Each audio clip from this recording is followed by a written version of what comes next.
I started my daughters with 3 values when they were little. I wanted to eliminate rules. Mm-hmm. I'll have them, but they're a reserve parachute. We need some rules, but I don't want them to be rule followers, and I don't want them to have to, in my case, run back to the fridge every time to check what the rule was. Yeah. I taught them kind, gentle, and generous. And then I could simply say to them, hey, man, did you hit your sister? Is that kind? Is that gentle? No. Well, then why are you doing it? Not run over to the fridge and check rule number 7. Don't hate your sister. Don't hate your sister.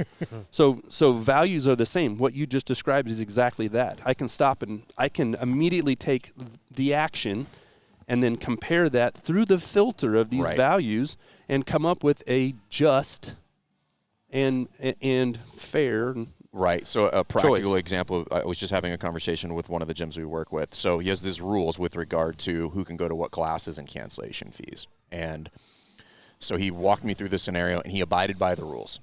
Mm-hmm. So I asked him, I said, is that fair?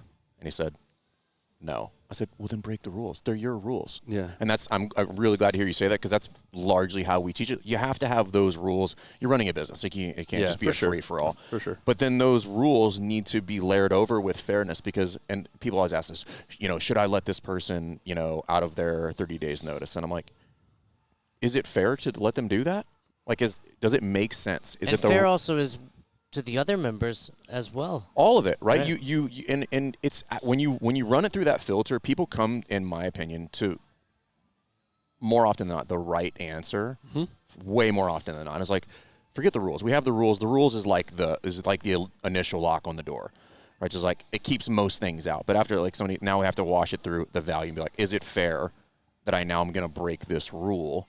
And then you can go from there. And the answer might be, nope, we're holding on the rule. Or it might be, throw the rule out the window. This makes sense to not abide by this.